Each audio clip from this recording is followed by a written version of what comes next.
Hello, my friends. Welcome to my YouTube channel. I'm your host Indrani. Please subscribe my channel and on the bell icon button. जय श्री राम।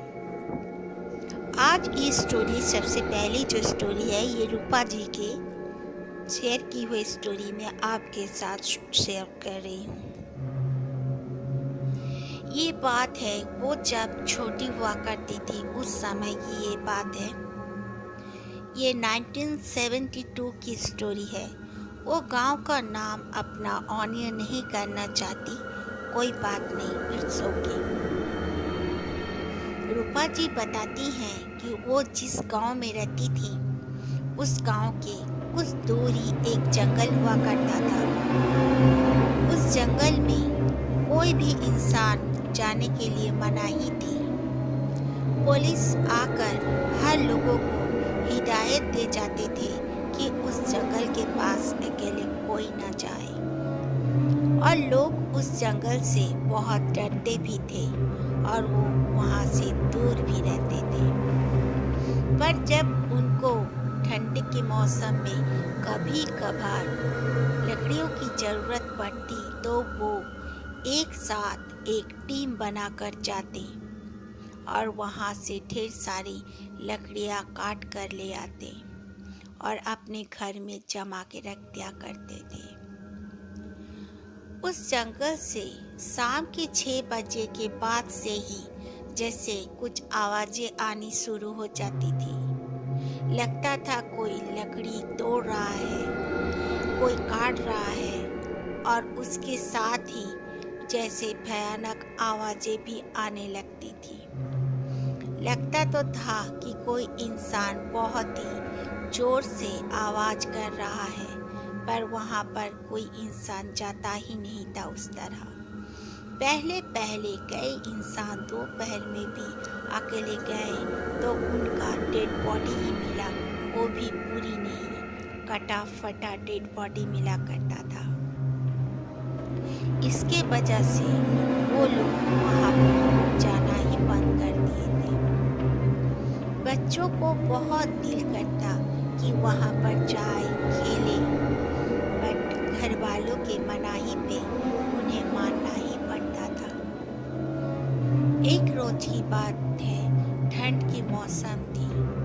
सुबह सुबह रोली अपने कई दोस्त के साथ उस जंगल में चले गए।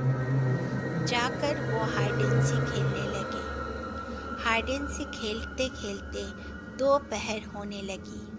तब वो लोग बोले कि जल्दी से घर चलो, वरना हमारे पेरेंट्स आकर हमें ढूंढने लगेंगे और ना मिलने पर हमें बहुत डांटेंगे हम जब घर जाएंगे। इस वजह से वो सारे बच्चे दौड़ते हुए अपने अपने घर चले आए। दूसरे दिन फिर रोली ने अपने दोस्तों को मनाया कि चलो फिर से चलते हैं, कुछ नहीं होता। दोपहर का समय था, सब चले गए वहाँ पर। जाने के बाद वो फिर से हाइड एंड सीक खेलने लगे। खेलते खेलते शाम होने लगी और गांव में और जंगल के अंदर जल्दी ही अंधेरा हो जाता है। इसीलिए अंधेरा फैलने के कारण रोली सबको ढूंढने लगी, सबका नाम ले लेकर बुलाने लगी, पर कोई ना आवाज़ दिया और ना कोई मिला रोली को। रोली डर गई। डरते डरते वो जब जंगल से बाहर निकलने लगी तो उसने देखा उसके सामने काफ़ी लंबे कद की एक औरत खड़ी हुई है, और उसका गर्दन तो इतना लंबा है कि पूछो मत। उसका गर्दन जिराफ जैसे लंबा दिख रहा था, और वो गर्दन को झुकाकर रोली के पास अपना सर, अपना फेस लेकर आई। रोली तो देखती ही रह गई। उसके लंबे लंबे बिखरे हुए बाल, उसके लाल लाल बड़े बड़े सुर्ख सुर्ख आँखें, और उसके मुंह से निकलता हुआ खून, ये देखकर रोली एक कदम भी आगे नहीं बढ़ पाई। चीख कर वहीं पे बेहोश हो गई। सब अपने अपने बच्चों को ढूंढने आ ही गए थे। एक आदमी ने रोली का आवाज चीखना सुन लिया। सुन के उस तरफ दौड़ते हुए गए तो देखा रोली बेहोश पड़ी हुई थी। रोली को जल्दी से उठाकर सब कोई थोड़ा सा जंगल के अंदर से बाहर आ गए और रोली को जगाने लगे, लेकिन रोली को तो होश आ ही नहीं रहा था। फिर बैदराज को बुलाया गया। उन्होंने नब्ज देखा, कहा बच्ची डर गई है, होश में आ जाएगी।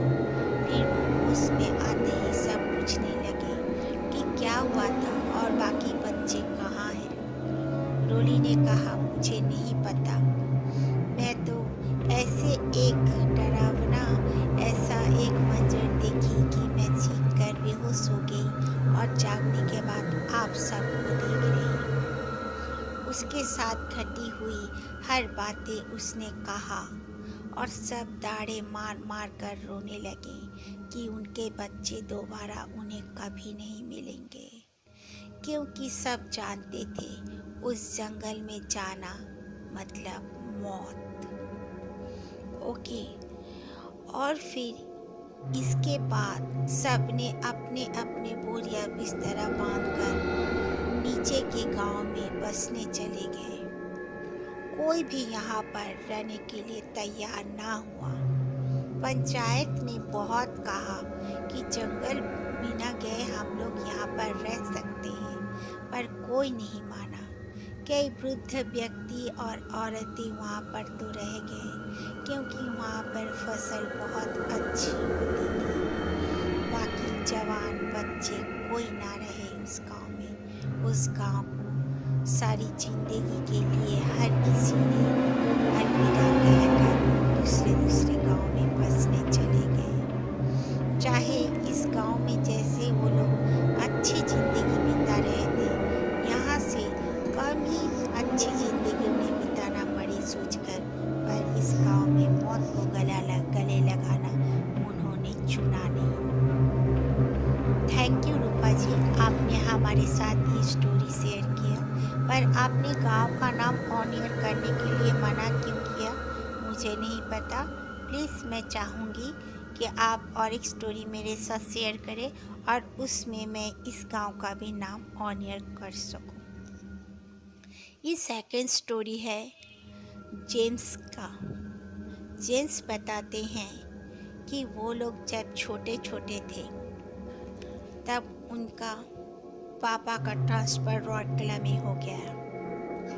राउरकेला में बहुत ही अच्छा जगह में उन्हें एक घर मिल गया। आबादी से दूर थी वो जगह और उसकी मॉम को बहुत पसंद आई। आबादी से दूर, राउरकेला से दूर ही था, बट उनके पापा को जॉब मिला था राउरकेला स्टील प्लांट में। उनको वो घर मिलने के वजह से उनकी माँ इतनी खुश हो गई कि बोलने का नहीं। घर इतना सुंदर और छोटा सा बगीचा उसकी माँ देखकर तो बहुत खुशी के मारे फूला न समा पाई। एक रोज की बात है, जेम्स और उसका भाई जॉनी दोनों स्कूल चले गए। उसके पापा ऑफिस चले गए। उसकी माँ खिड़कियों के पास बैठती थी तो पूरी तरह मैदान दिखता था। उसके माँ को कभी कभी लगता कि उसके दोनों बेटे आ रहे हैं, या कभी लगता कि उनका पति दोपहर के समय भी ऐसा उनके साथ घटित होता था। दरवाज़ा भी नॉक करने का आवाज़ आता, वो खोलने जाती तो कोई नहीं रहता था।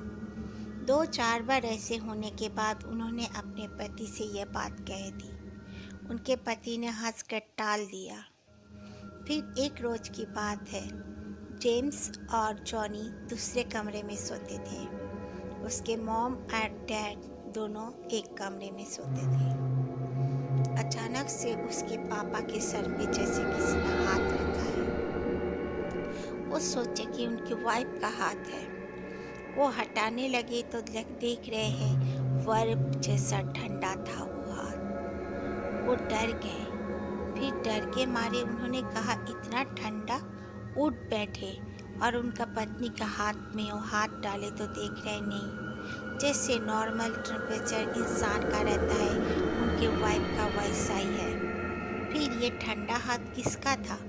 सोच में पड़ गए, लेकिन कुछ नहीं बोले। सुबह टेंशन में थे, वो सोच रहे थे आज मैं ऑफिस नहीं जाऊंगा, लेकिन फिर भी वो ऑफिस चले गए।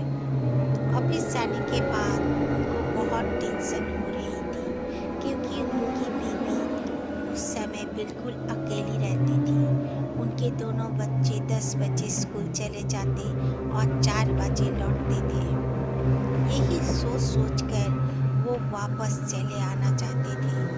फिर आपने ही एक कॉलेज से पूछा कि अच्छा, मैं जिस घर में रहता हूँ उस घर के बारे में तुम्हें कुछ पता है क्या?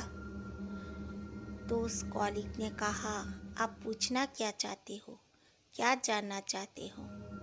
कंपनी ने आपको वो घर दिया, अगर मुझे पता होता पहले तो मैं आपको जाने के लिए मना कर देता। तो उन्होंने कहा कि क्यों, ऐसा क्यों? इसलिए क्योंकि वो घर में कुछ है, कोई भी उस घर में सुखी नहीं रह सकता। एक औरत और एक आदमी वो घर को बनाए थे। वो लोग वहाँ से बाहर से आते थे और यहाँ पर गांव जगह में विलेज एरिया में ये घर बनाए थे कि सुकून से वो लोग रह पाएंगे। वो लोग का कोई बच्चा नहीं था। वो आते भी थे, रहते भी थे, लेकिन एक दिन की बात है, उस आदमी ने अपनी वाइफ को कत्ल कर दिया, उसका मर्डर कर दिया और खुद भी फांसी लगाकर मर गया।